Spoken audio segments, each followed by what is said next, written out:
안녕하세요. 다시 배우는 기도 6번째 시간입니다. 여러분 기도할 때 어떤 마음으로 기도를 드리고 있습니까? 혹시 기도는 하는데 의심하면서 기도하고 있지는 않습니다. 기도는 하지만 아무런 기대 없이 기도하고 있지는 않습니다.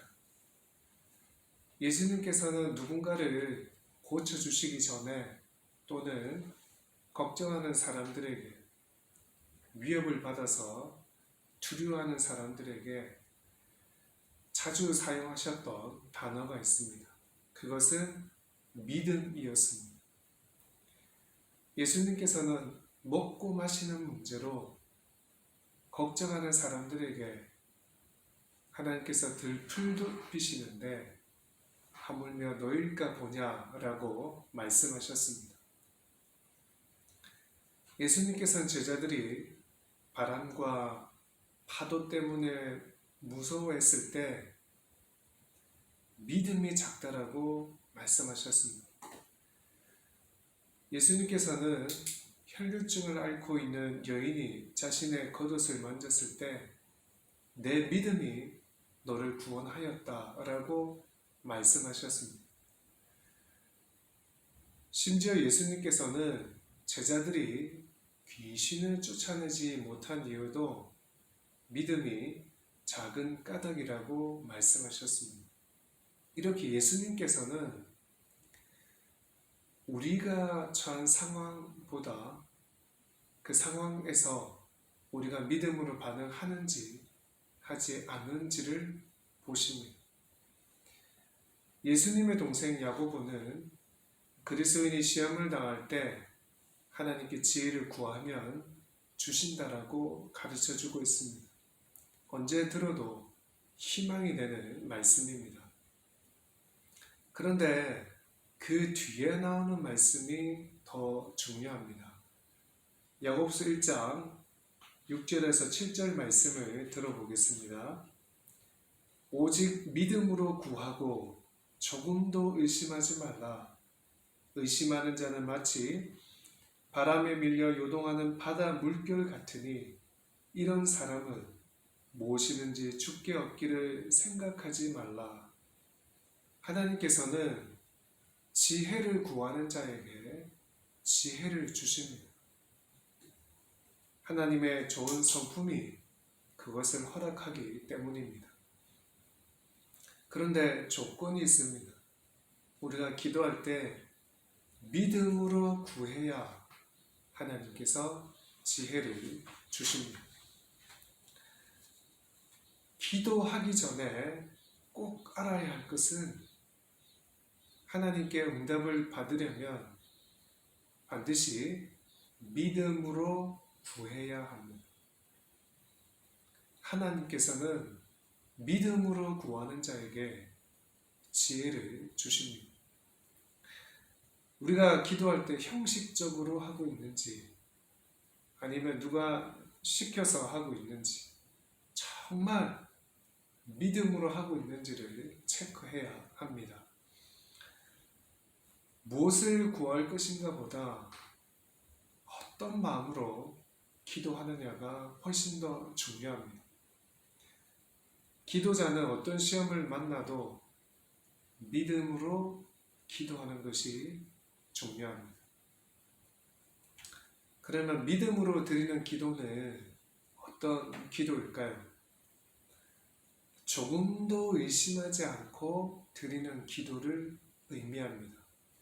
다시 말하면 지혜가 부족한 자가 하나님께 구하면 지혜를 주신다라고 말씀하셨는데 그 말씀을 믿고 드리는 기도가 바로 믿음의 기도인 것입니다. 반대로 그 말씀을 믿지 않고 드리는 기도는 의심의 기도를 드리고 있는 것이나 다름이 없습니다. 예수님께서는 또 한 번 믿음의 기도를 강조하셨습니다. 마태복음 21장 22절 말씀입니다. 너희가 기도할 때 무엇이든지 믿고 구하는 것은 다 받으리라 하시니라. 그러나 조심해야 할 것은 무엇이든지 여기에는 우리의 욕심이 들어가지 않는다는 것입니다. 이미 말씀드렸듯이 기도의 동기가 욕심이면 하나님께서 그 기도를 듣지 않으신다라고 말씀하셨습니다. 마태복음 21장 22절 앞에서는 강도의 소굴로 변질된 성전을 책망하는 사건이 나옵니다. 아울러 열매가 없는 무화과 나무를 예수님께서 저주하시는 사건이 나옵니다.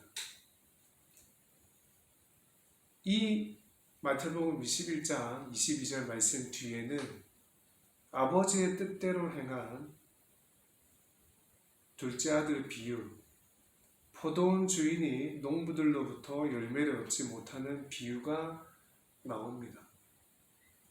그런 문맥에서 보면 무엇이든지는 내가 구하고 싶은 것, 그것을 말하는 것이 아니라 하나님의 뜻, 하나님이 원하시는 열매와 관련된 것입니다. 믿음의 기도는 역사하는 힘이 큽니다. 야고보서 5장 15절 말씀을 들어보겠습니다. 믿음의 기도는 병든 자를 구원하리니 주께서 그를 일으키시리라. 혹시 죄를 범하였을지라도 사하심을 받으리라. 믿음의 기도는 병을 고치기도 하고 우리의 죄가 용서받기도 합니다. 믿음의 기도는 역사하는 힘이 크다고 말씀하셨습니다. 엘리야 선지자는 우리와 성정이 같은 사람이었지만 그는 하나님의 뜻을 따라 기도했을 때 3년 6개월 동안 비가 오지 않았습니다. 그리고 다시 기도했을 때 비가 내렸습니다. 이제 우리는 우리가 드리고 있는 기도에 믿음이 빠져 있지는 않은지 다시 한번 살펴봐야 할 것입니다. 오늘은 여기까지입니다. 다음 시간에 또 뵙겠습니다.